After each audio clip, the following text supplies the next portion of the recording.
महाराष्ट्रात आधी मराठा समाजाने गर्दी जमवली, नंतर ओबीसींनी आणि आता बंजारा आणि धनगर समाज गर्दी जमवत आहेत.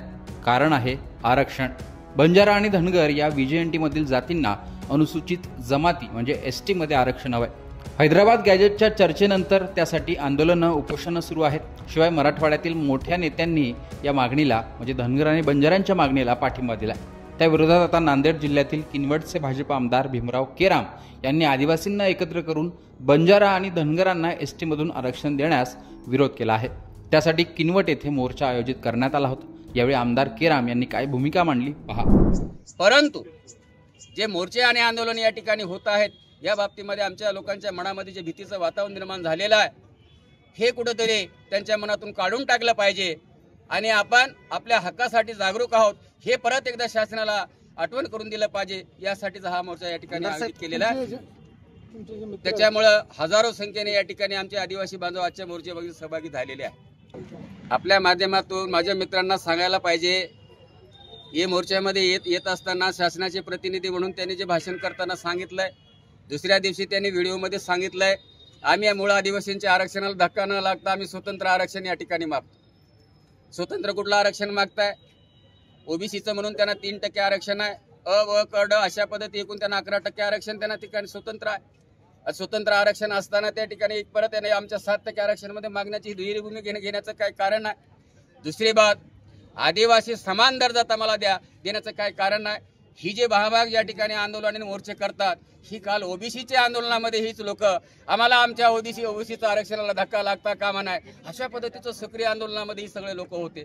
आता ओबीसीचं आंदोलन त्यांना नको आहे काय? त्यांना माहीत आहे हे भोळे बावळे निरक्षर गरीब आदिवासी लोकांना अशा पद्धतीचं त्या ठिकाणी दिशाभूल करून सरकारच्या माध्यमातून आम्हाला याचे अतिक्रमण करून या ठिकाणी हक्क घेता येईल काय, अशा पद्धतीत त्यांचा अगोरी प्रयत्न करणं आहे आणि हे कधी यशस्वी होणार नाही यावर माझा शाम विश्वास. बंजारा समाजाला विरोध असण्याचं काहीच कारण नाही. भारतीय संविधानाच्या 342व्या अनुसूचीच्या नुसार 5व्या सूचीमध्ये जे आदिवासी जमातीचा अंतर्भूत त्या ठिकाणी झालेला आहे, त्याच्यामध्ये या जमातीचा कुठल्याही प्रकारचा नामोल्लेख त्या ठिकाणी नाही. असं असताना सुद्धा अनेक वेळा त्यांनी तशा पद्धतीचा प्रयत्न त्या ठिकाणी केलेला आहे. सरकारने यांची मागणी लक्षात घेऊन तसं केंद्राकडे त्यांनी तसा प्रस्ताव सुद्धा पाठवलेला, अनेक वेळा पाठवलेला होता. केंद्राने सरसकट ते प्रस्ताव त्यांचं फेटाळला आणि वापस पाठवलेला. असं असताना सुद्धा कालच्या 2 सप्टेंबर रोजी जरांगे पाटलांच्या मराठा बांधवांच्या मागणीसाठी जो काही हैदराबाद गॅजेटचा संदर्भ देऊन कुणबी सर्टिफिकेटच्या संदर्भामध्ये जे शासन निर्णय जो काही झाला, त्याच्या आधारावर आम्हाला सुद्धा आदिवासी केलं पाहिजे अशा पद्धतीची मागणी घेऊन हे मोर्चे आंदोलन करतात. ही संवैधानिक दृष्ट्या चुकीची आहे. हे आदिवासींच्या मूळ हक्कावर त्या ठिकाणी अतिक्रमण करण्यासाठी ही परिस्थिती आहे आणि म्हणून आमच्या आदिवासी लोकांमध्ये भयभीतपणा त्या ठिकाणी निर्माण झालेला आहे आणि त्यांना भीती वाटायला लागली की पुन्हा आपल्यामध्ये ह्या लोकांची घुसखोरी होते काय. च्या संदर्भामध्ये सरकारला या गोष्टीची आठवण करून देण्यासाठी विशेषतः महाराष्ट्रामध्ये ज्या ज्या भागामध्ये बहुसंख्येने हा समाज आहे, तिथल्या असणाऱ्या लोकप्रतिनिधींचं एकच पत्र त्यांनी टाईप केलेलं पत्र आहे.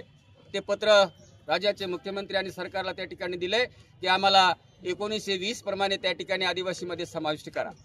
आणि म्हणून आपल्या मार्फत मला सरकारला विनंती करायचं आहे, मागच्या 12 सप्टेंबर रोजी मी माननीय मुख्यमंत्री आणि राज्यपालांना पत्र लिहिलं आहे. कुठल्या आधारावर ही लोक आदिवासीमध्ये होऊ शकत नाहीत. केव्हा केव्हा मागणी केली तेव्हा तेव्हा राज्य सरकारने पाठवलेले प्रस्ताव केंद्र सरकारने फेटाळलेला आहे, हे सुद्धा त्याच्यामध्ये अनफूर केलेलं आहे. आणि ज्या राज्याचा जे उल्लेख करतात त्या राज्यामध्ये त्या ठिकाणचा असणारा निर्णय आणि तिथली भौगोलिक परिस्थितीच्या अनुसार त्या ठिकाणचा जर निर्णय झाला असला तरी सुद्धा घटनात्मक जे काय अधिकार आहेत, जे काय आरक्षण आहे, याच्यामध्ये कुणाला त्या ठिकाणी लोकूर समितीने सांगितल्या माजी न्यायमूर्ती लोकूर समितीने सांगितलेल्या निकषाच्या आधारावर किंवा संविधानाने मानववंशशास्त्रज्ञाच्या माध्यमातून जे काही परिशिष्ट तयार केलेलं आहे त्या निकषामध्ये बसत नाहीत, तोपर्यंत त्यांना कुठे या ठिकाणी घेता येणं असं स्पष्ट असताना सुद्धा जाणीवपूर्वक हे मागणी करतात आणि म्हणून त्यांना आमचा विरोध आहे. बाकी जमात म्हणून आमचं त्यांच्याशी कुठले भांडण या ठिकाणी नाही. अशा प्रकारे नांदेडच्या किनवट येथे आमदार भीमराव केराम यांच्या नेतृत्वात आदिवासी बांधवांचा भव्य मोर्चा काढण्यात आला. यावेळी आदिवासी प्रवर्गात कोणत्याही जातींना समाविष्ट करू नये अशी मागणी केली गेली. याआधी जेव्हा ST प्रवर्गात समावेश करण्यासाठी धनगर आणि बंजारा आंदोलनं झाली मागणी झाली त्यावेळी आदिवासी समाजातून आंदोलन करून त्याला विरोध केला गेला। पुन्हा आता असा संघर्ष महाराष्ट्रात पाहायला मिळतो। त्यामुळे एकीकडे मराठा विरुद्ध ओबीसी असा संघर्ष पेटलेला असताना आता आदिवासी विरुद्ध बंजारा धनगर असा संघर्ष रंगताना पाहायला मिळतो। त्यामुळे हा वाद पुढे सरकार दरबारी कसा सोडवला जातो ते पाहणं महत्त्वाचं असणार आहे। पण हा नवीन वाद याविषयी तुमचं मत कमेंट बॉक्समध्ये सांगा। लोकमतचं यूट्यूब चॅनल सबस्क्राईब केलं नसेल तर आठवणीने सबस्क्राईब करा।